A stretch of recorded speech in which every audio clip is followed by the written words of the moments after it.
ವರದಿ ವಿಚಾರಕ್ಕೆ ಸಂಬಂಧಪಟ್ಟಂತೆ ಒಂದಷ್ಟು ಜನ ವಿರೋಧವನ್ನ ವ್ಯಕ್ತಪಡಿಸ್ತಾ ಇದ್ದಾರೆ, ಮತ್ತೊಂದಷ್ಟು ಜನ ಈ ವರದಿ ಜಾರಿ ಆಗಬೇಕು ಅಂತ ಹೇಳಿ ವಿಶ್ವಾಸವನ್ನ ವ್ಯಕ್ತಪಡಿಸ್ತಾ ಇದ್ದಾರೆ. ವರದಿಯನ್ನ ಸಿಎಂ ಜಾರಿ ಮಾಡ್ತಾರೆ ಅನ್ನೋ ವಿಶ್ವಾಸ ಇದೆ. ಸಾಕಷ್ಟು ಅಂಶವನ್ನ ಇಟ್ಕೊಂಡು ಅಭಿಪ್ರಾಯವನ್ನ ಸಂಗ್ರಹಿಸಿದ್ದೇವೆ ಅಂತ ಹಿಂದುಳಿದ ಆಯೋಗದ ಸದಸ್ಯೆ ಶಾರದಾ ನಾಯಕ್ ಅವರು ಪ್ರತಿಕ್ರಿಯೆಯನ್ನ ನೀಡಿದ್ದಾರೆ.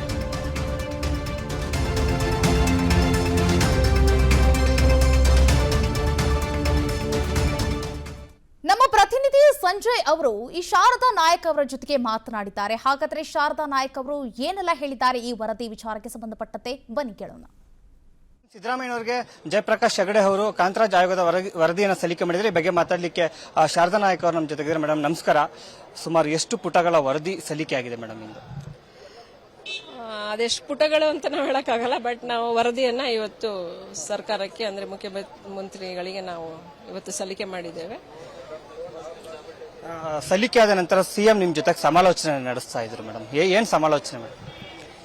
ಆ ರೀತಿ ಅಂತದೇನು ಸಮಾಲೋಚನೆ ಅಂತ ನಡೀಲಿಲ್ಲ. ಯಾಕಂದ್ರೆ ಅವರು ಮೊದಲನೇ ದಿನದಿಂದ ಕೂಡ ವರದಿಯನ್ನ ಸ್ವೀಕರಿಸ್ತೀವಿ ಅಂತ ಹೇಳಿದ್ರು.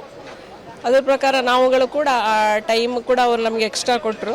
ಆ ಟೈಮ್ ಏನು ಆ ಪರಿಮಿತಿ ಒಳಗಡೆಗೆ ಅದರೊಳಗೆ ನಾವು ವರದಿಯನ್ನು ಸಿದ್ಧಪಡಿಸಿ ಅವ್ರಿಗೆ ಇವತ್ತು ನಾವು ಮುಖ್ಯಮಂತ್ರಿಗಳಿಗೆ ಸಲ್ಲಿಸಿದ್ದೇವೆ.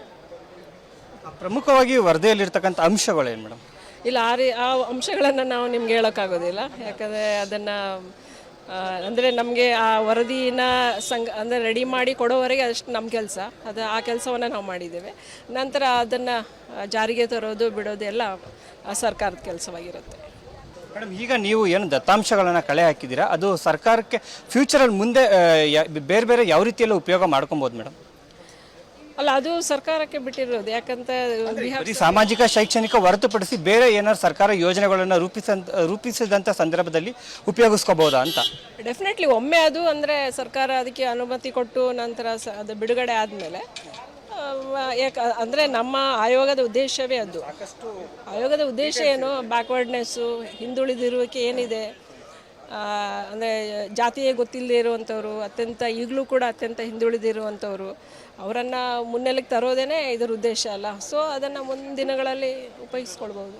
ಈ ವರದಿಗೆ ಸಾಕಷ್ಟು ವಿರೋಧ ಇದೆ ಒಕ್ಕಲಿಗ ಮತ್ತು ಲಿಂಗಾಯತರು.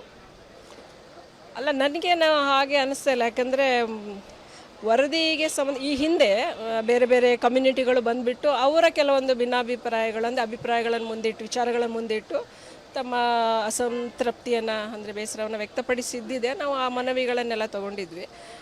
ನನಗೊಂದು ಏನಿದೆ ಅಂದರೆ ಒಂದು ಕಾನ್ಫಿಡೆನ್ಸ್ ಏನಂದರೆ ಈ ವರದಿ ಜಾರಿಗೆ ಬಂದರೆ ಅಂಥದ್ದೇನು ಸಮಸ್ಯೆ ಇರಲಿಕ್ಕಿಲ್ಲ ಅಂತ. ವರದಿ ಜಾರಿ ಆಗುತ್ತೆ ಅನ್ನೋ ಕಾನ್ಫಿಡೆಂಟ್ ಇದೆಯಾ ಮ್ಯಾಮ್? ಮುಖ್ಯಮಂತ್ರಿಗಳು ವರದಿ ತೊಗೊಂಡಿದ್ದಾರೆ ಅಂದರೆ ನನಗೆ ಡೆಫಿನೆಟ್ಲಿ ಅನಿಸುತ್ತೆ ಅವ್ರು ಜಾರಿನೂ ಮಾಡ್ತಾರೆ ಅಂತ.